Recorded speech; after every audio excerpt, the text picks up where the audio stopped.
is getting ready for its first election since Mahmoud Ahmadinejad's disputed return to power almost 3 years ago. 3,500 candidates are running for a seat in parliament, but pro-reform candidates who led the so-called Green Revolution back in 2009 are not taking part. They've either been banned or are actively boycotting the poll. Well, this vote then pits conservative hardliners against each other, and it will set the balance of power between Iran's supreme leader Ayatollah Ali Khamenei and the president Mahmoud Ahmadinejad. It's also said to be paving the way for whoever is to replace Ahmadinejad in next year's presidential vote. Well, this election comes, of course, as Iran finds itself increasingly isolated on the world stage over its nuclear program, suffering under tough international sanctions and the threat of military action from Israel. My guests tonight are as follows. Fariba Hakhtoudi is an Iranian journalist and a writer who's lived in France since her teens. Among her works, The 12th Imam is a Woman. Got a copy of that right here. You can find yourselves one of those. Ramin Parham is also with us in the studio. He's an outspoken critic of the regime in Tehran. He's also a writer, and his works include The Secret History of the Iranian Revolution. No coffee to show you, I'm afraid. Also here with me in the studio is Hamdam Mostafavi. She's a journalist and an Iran specialist at the Courier International. And joining us from Washington tonight, Patrick Clausen, Director of the Iran Security Initiative at the Washington Institute for Near East Policy. And last but certainly not least, from Bahrain tonight, we're joined by Genevieve Abdo. She's the Director of the Inside Iran Project and also a Fellow at the Century Foundation. Thanks to you all for being with us tonight. Now, Fariba, perhaps I can start with you. Turnout is perhaps the most important figure in this election, isn't it? As I said, it's hardliners against hardliners. 48 million people eligible to vote. How many of them do you think will actually do so? The one that they're obliged, first of all, because as you know, all the people that are working for the government are obliged to vote. The one that they will be paid, because Mr. Ahmadinejad had a lot of money for the elections. And the rest, I really don't think so that Iranian people, they have any kind of, how can I say, any kind of belief in these elections or in this regime, in my opinion. But the problem is which election and for what, because now all the people that they have been passed through several as you know, you can't be candidate in Iran like this. I mean, the various instances. Right, a third of candidates were deemed unfit to run in this election, weren't there? There were 5,500. Now we've got 3,500. And most of them now, they're the former post-Iran that they were working for the secret services. Exactly the people that they have shot all these young people in the street in 2009. How do you want Iranian people to vote for them and to consider them as their representative? All right, is that something you agree with, Hamdam? Or is it, if you look on Twitter today, lots of very angry Iranians saying this election is nothing but a farce, but it is an election and it is an exercise in democracy, is it not? Well, you have to have all the things that define a democracy if you want an election to be really an election. Now, I think most Iranians I've been talking to the last few days, and what you have seen on blogs and on Twitter and everywhere on the website are really appeal for boycott. And I don't think really Iranians believe in any way in what is going on now in Iran. Everybody's been talking about masquerade. I agree with Fariba, except the people who have to vote, because you need to prove that you have voted sometimes to work in some institutions or to have some, I don't know, money in the bank or things like that. Mm-hmm. Except for that, I don't see why people would agree with that. Ramin? Yes, the key word was boycott, and you both mentioned, and all of you. And I think what is peculiar to these elections is that for the first time in 33 years, all what you call the opposition factions and group and parties throughout the opposition spectrum, which is quite plural and diverse and vast in Iran, all the way from right to left, Republicans to monarchists, reformists to others, ethnic groups, Kurds, all of them for the first time in 33 years have agreed, with different words perhaps, but agree on the bottom line, boycott. all of them agree for the first time in 33 years on a second thing, which is strategically speaking, politically speaking, is just as important. Free and fair elections in Iran is the solution, are the solution to the crisis of Iran.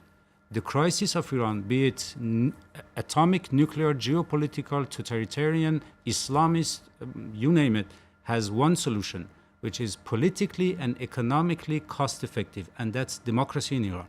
And you can see that the regime is very worried about this turnout because they've been sending messages to people to tell them to vote, and they've been, saying if you don't vote, you are working for the enemy, and they are working on all their strategy to push people to vote because this election in the past 33rd year have been their way to legitimate their power. So, Patrick Clawson, perhaps you'd like to weigh in there. Do you think we're looking at a very low turnout for this vote? We can be certain that the government will announce the turnout was 60% because that's what the Supreme Leader has said is the minimum target. But in fact, turnout in Iranian elections was headed downwards until 1997, when Mohammad Khatami's surprise election suggested to people that perhaps the elections might make some difference. And so from the period 1997 to 2009, we saw some people optimistic that there could be elections that would make a difference in the Islamic Republic, and there were some serious debates and real turnout. But now we're back to the path we were at before Khatami came along, which is to say people have really lost interest in the elections. Turnout's going to be abysmal in Tehran, that's for certain, and it'll probably be high in many of the rural areas and small towns. The big question is what's going to happen in secondary cities, places like Isfahan and Tabriz and Mashhad. If turnout's very low there, as it's going to be in Tehran, that will show that this disinterest in the government has spread beyond Tehran to those important cities as well. Right, this is key, isn't it? Because Ahmadinejad does or did enjoy a certain level of support, didn't he? Particularly among rural Iranians, because they receive a state subsidy. He's seen as a champion as of the poor. Do you think he's losing that support? Yes, what Patrick Clawson said is right. You know, in big cities, particularly in Tehran, which is emblematic for many things, it's primarily political. It's for political reason that most probably turnout will be extremely low. And as you said, which I agree fully, the key is what is going to be the turnout in other metropolitan areas in Iran: Isfahan, Shiraz, Tabriz, Mashhad. Very important. Probably low, I would guess. And in the rural areas, just as he said, and you again mentioned, the reason is not political as much, but economic, because you have clans of families, and the clan in rural areas that can occupy a high official function can get the subsidies or divert the subsidies toward the clan. So it's mainly economic. And it is very important to be able, through platforms like this or to Persian-speaking platforms, to explain to those people, satellite TV, what are the real stakes in Iran. And by the way, about talking about medias, I don't know whether you're certainly aware that right now there is some people from the judiciary, they call journalists or the head of redacteur en chef, chief redactor of various medias, telling that you should say that, you shouldn't say that, you shouldn't. Direct order from the Ayatollah. Absolutely. And right. Just for one example, there is one of the media quotidien, the newspaper from Qazvin, I think, and they just published pictures without any comments of poverty, of drugs, and they had been caught by the judiciary telling, you do that to just say to people, don't go to vote, I mean, any kind of, and 48 journalists are in jail. Right. There is not a single free media right now about the election. Then everything is under control, and whatsoever they will say, as your correspondent says, Khamenei says the Supreme Guide said we want to show the world that we will have more than 500,000, more than the half the population of Iran, that they will vote. That is an order. When Khamenei says something like that, is an order. And I wanted just to finish with one sentence about, when you talk about Ahmadinejad, you should talk about Mashai. Ahmadinejad is nothing anymore. His alter ego, his soul, as he says, behind that is pushing him to just try to say enough with the clerk, and it would be much better if Iran goes towards a kind of fascism, like more nationalism. Exactly. As long as at least people, the clerk doesn't interfere in the private life of people, which with this policy, actually, I must say, Ahmadinejad gained a little bit of, let's say, not support, I would say, but sympathy from some people. Right, and let's all that is very difficult Right. for foreigners to understand. Okay, and let's bring in Genevieve Abdo, because she's the director of the Inside Iran project. Ahmadinejad is under pressure, isn't he? Not least over his performance on the economy, soaring inflation and very high unemployment in Iran, and people are really feeling this. Perhaps they could use this election as some kind of protest vote against him.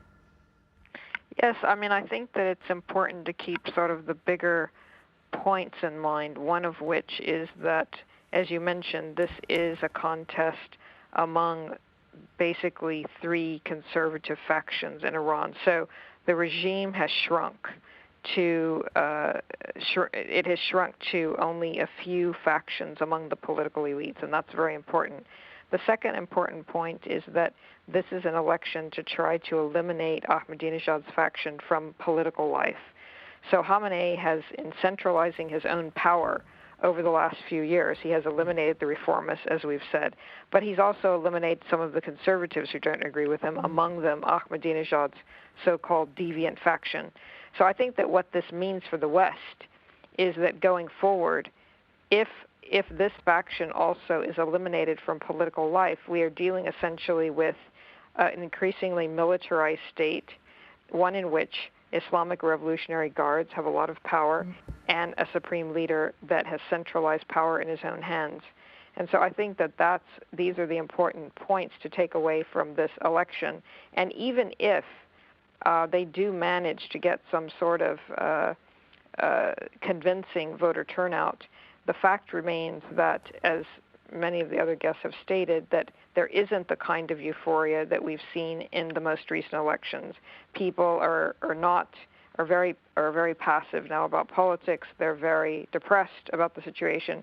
So this is a great dilemma for the regime. They will have to decide, are they going to fabricate the voter turnout, in which case there is always enough evidence to call them out on their fabrications, or are they going to take the hit and have to admit that in fact Iranians are no longer interested, or they don't have faith anymore in the system. So I think that these are all the reasons that this particular election is very important. It seems almost as if we're in a good cop, bad cop situation, Patrick Clausen. Given what's just been said, would it not be better in the long term for Iran if there was votes for Ahmadinejad now, if the Ayatollah indeed is taking Iran in that direction? Well, actually, whoever has been on the political outs in Iran has always advocated better relations with the West. That was true when Mr. Rafsanjani, a former president, was on the outs. He advocated better relations with the West. It's true with Supreme Leader Khamenei. When he was on the outs, he advocated better relations with the West. But then when somebody gets into a position of power, suddenly they don't want to have good relations with the West. They want confrontation. So when Ahmadinejad was riding high, he was all in favor of confrontation with the West. And he only became interested in making noises about some kind of reach out to the West when his political star was falling. And so I don't think that the West has any interest whatsoever in the victory of one group over another. The Islamic Republic has been characterized for 30 years by bitter internal fighting among its adherents. As the circles of power have gotten narrower and narrower, that problem hasn't gone away. There's still bitter fighting. And even now, when we see a very narrow circle of power, yet still there's this extremely acrimonious dispute between the different groups that are contesting the election tomorrow. Ramin, there seems to be a struggle as well in terms of ideology between nationalism as represented by Ahmadinejad and upholding the values of the Islamic Revolution being upheld by the Ayatollah. Again, Iranians are being asked to make that choice here, aren't they? Yes, I wouldn't say that, I wouldn't put it the way you just put it. I wouldn't say that Ahmadinejad is the embodiment of Iranian But that nationalism. faction, that But counterweight to the Ayatollah. Mashai and Ahmadinejad, to a certain extent, it has happened in the past 3, 4, 5 years to them to use at occasions the word Iran or Iranian nationalism. But that's about it. Just before adding Islam and Islamism and No, there is more on this. I mean, they yeah, talked about but, Achaemenid. Ahmadinejad says that I am a cousin or a descendant of the Achaemenids of the. You haven't seen Yes, some of Ahmadinejads. Of course. It's absolutely Rafsanjani amazing. also went to Persepolis and Exactly, said, yeah, exactly. but Then, that's yeah. fully secondary. I mean, the backbone of this regime is not about Iranian nationalism. No, sure. Iranian nationalism is actually a heretic to the backbone of this regime, to the doctrinal dogma of this regime.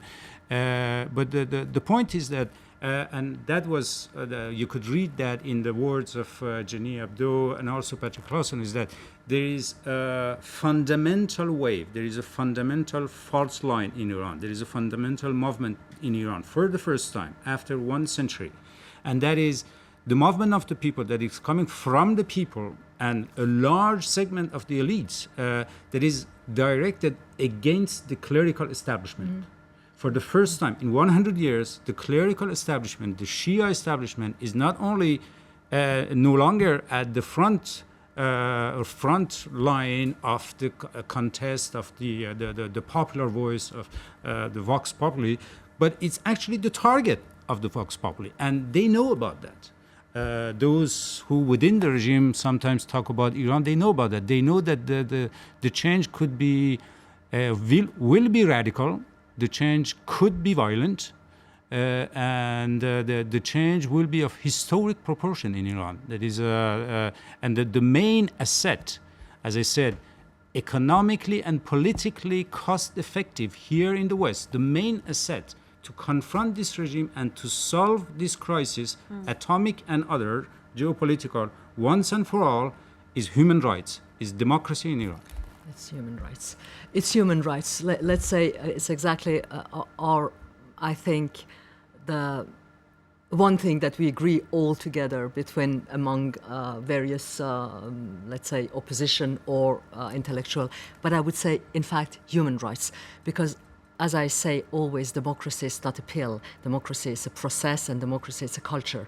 But going towards democracy, first, it's secularity. Second, and with secularity comes human rights. Then, in fact, the target is the theocracy right now.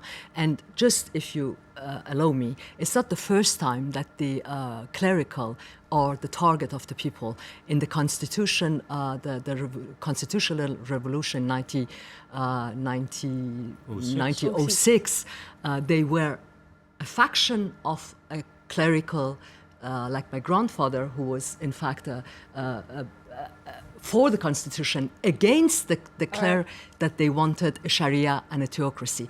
Then it's this war, I mean, this fight goes for 1 century It's in an Iran, ongoing in fight. fact. Farima, hold that thought for me. We're going to have to take a short break. When we come back, we'll have the second part of the debate, and the headlines. Don't go away.